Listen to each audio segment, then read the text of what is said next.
What's up, you guys? Welcome back to WideBody Nation. Right off the bat, the RHO is a great move from RAM, and jump in the comments if you guys disagree. But this is not a TRX replacement directly. This is in the RAM lineup of trucks. So you guys that are freaking out about the TRX being gone, stop it. Stop it. If this truck was $90,000 or $95,000 or $100,000 or more, then I would see what you guys are saying. But this truck starts at 71, almost 72 grand. So it is obviously a normal Raptor competitor, not a Raptor R competitor, not a TRX replacement. So y'all need to chill out because you guys are really exposing yourselves all the way up to the top. There's great YouTubers out there that do great automotive reviews, truck reviews specifically, that are clowning themselves because they're like, it's so stupid, it's not a TRX. It's like, that's why they did a different badge. That is why they did the RHO badging, because they know you guys were pissed off when they took the Daytona and they put SCAT pack on it. They rebranded everything just like Ford has the Mach-E, the Mustang, all that crap. Brands are getting smart and they're realizing that they can't just take whatever their great brand or great trim level was and slap it on some new BS, and because that will guarantee people get pissed. And I don't think this truck is BS either. So much though so that I could see myself buying one in the next 2 years, give or take. So we're going to jump into it on this video. Obviously, we're going to talk about the RHO. We're going to talk about pros, cons. We're going to talk about it against the Raptor, against the outgoing TRX, and just about it in general, and what I think a good strategy is for you guys who smarten up and realize that this might be a good truck to buy. Because remember, truck prices are so dang high right now that a truck this capable for in the 70s, maybe well optioned into the 80s, is actually a pretty good deal. So hit the like button, hit the dislike button if you guys disagree and you're just super butthurt about the TRX being replaced, because it's not. This is obviously not a TRX replacement. Hit the subscribe button if you guys want to, or if you don't, I don't care either. So, RHO. Presumably that stands for RAM High Output. I don't see that on their website, but, you know, the R could be Rhino. RAM High Output with that high output inline 6 makes a lot of sense to me. You know, starting at $69,995, I believe that is without destination. Yeah, so it doesn't include the $2,000 destination charge. So that's where you get your 71.9 or 72 grand starting price. And obviously it's gonna need some options. So, you know, call it a high 70s into the 80s truck. But we'll jump over to the Raptor right away. Raptor starts at 78, and I don't know if this includes destination or not. So this Ram truck is 6 to 10 grand cheaper off the rip to the normal Raptor. And no, I'm not really going to talk much about the Raptor R because that's apples and oranges, just like the TRX and the RHO are apples and oranges. I hope you guys already watched some of the reveals on this. I have not really seen any YouTubers that have been able to actually drive it, but in my opinion, this is a great option because it's essentially a TRX body with the suspension, with the wheels, with the exhaust, with all the things that make TRXs cool, but it's got an upgraded motor, upgraded meaning newer tech, better fuel economy. Most TRX owners get single digit MPG, and the only way they get double digits is by doing silly stuff like putting it in snow mode or putting less aggressive tires on it, or having to get the truck tuned, which voids your warranty. So again, I have not seen enough on this truck to be a total fanboy. I'm trying to just be the voice of reason here because almost everyone lost their minds when this truck came out. Everyone hates it somehow because they're associating it directly with the TRX, whereas it's building off of the TRX and bringing that tech down to the upper mid market instead of the crazy $100,000, $120,000 truck market where the Raptor R and the TRX exist. Personally, I like it in the white and black color combo. That's kind of my thing. If you can get a red interior, I would definitely do that.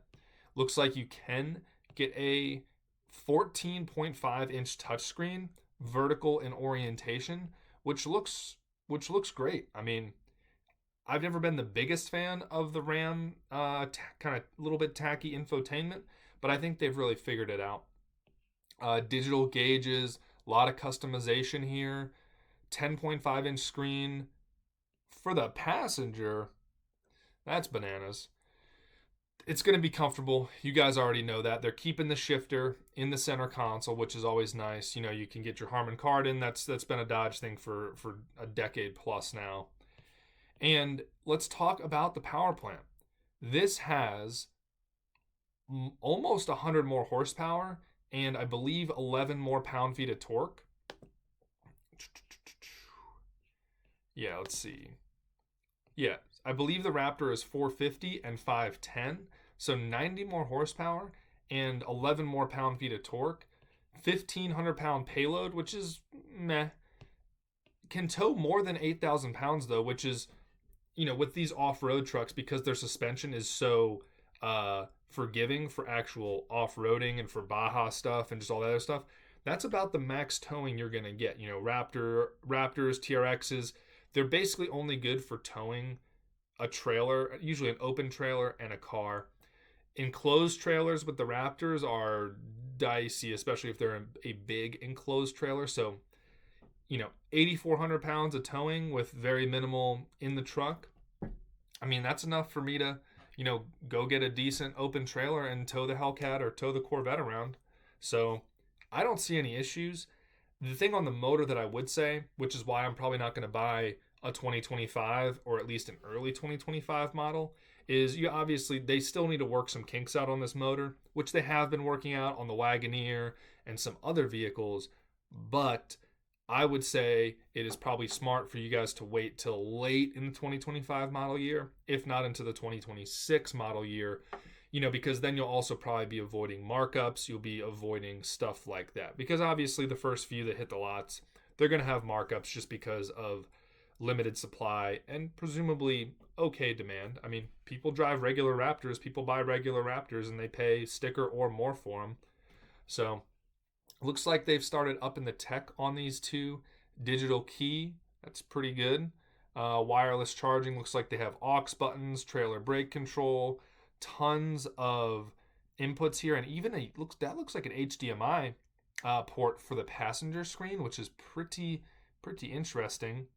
Digital rear view mirror. See, they're catching up. Looks like they have some hands-free driving assist. And, you know, to me, this truck is it is a Raptor fighter, not a Raptor R fighter. It's not a TRX competitor. It sits below where the TRX occupies. Guys, you guys need to chill out. TRX starts at 96, and you guys know that the TRXs are not, they're $100,000 trucks easily, if not 110, 120, 130, depending on how high the MSRP is, how loaded it is. And you guys know dealers are still charging markups for TRXs because they're going away, right? But TRXs, thousands and thousands and thousands were made.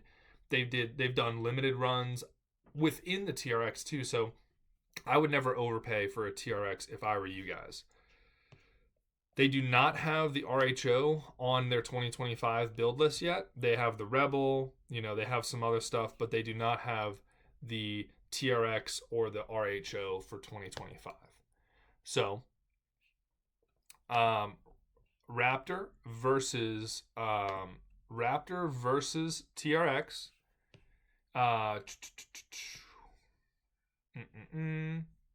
It will be interesting to see what comes out. Let's see, suspension. So most people think that the suspension on the Raptors is slightly better.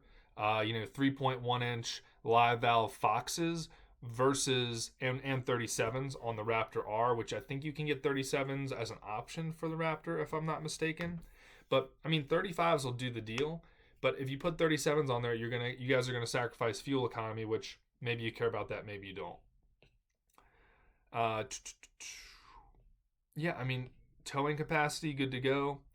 Ram will start taking orders now for the RHO. So maybe I should go into a dealer and go ahead and see what kind of options we can spec out so we know the actual price that these are going to be coming out at. But I mean, this is saying right here the Raptor starts at $83,225, so $80,000 compared to $72,000. So you got $8,000 of wiggle room in there to play with options, or just pay less for a truck, because this RHO is going to come well optioned. I know that for sure. So let's go ahead and go back real quick. We'll go on to the Motor Trend article.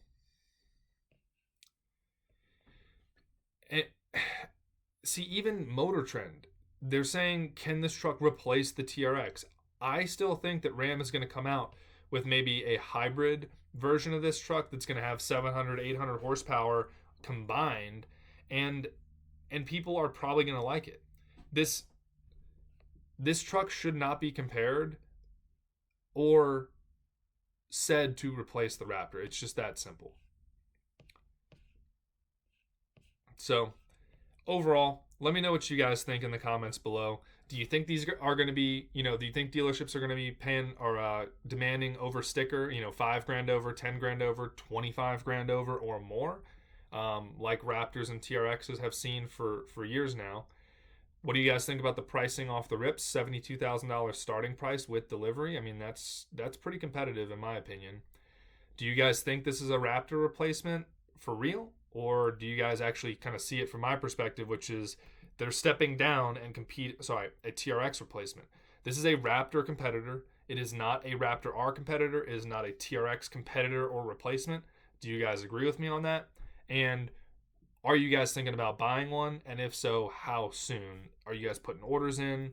Stuff like that. So I'll do another video on these once we get some driving reviews from YouTubers, from wherever we can get it, to see how it actually drives, especially with people who have driven TRXs before and then have driven this. My thinking is that it's going to feel much like a Raptor feels, lighter, nimbler, peppier in some ways, but obviously it's not going to have just like the absolute snap your neck speed of a HELLCAT powertrain. And I guess last thing is, let me know if you guys think people are going to modify these in a big way. So appreciate y'all for tuning in. Stay safe out there, and I will see you guys for the next video.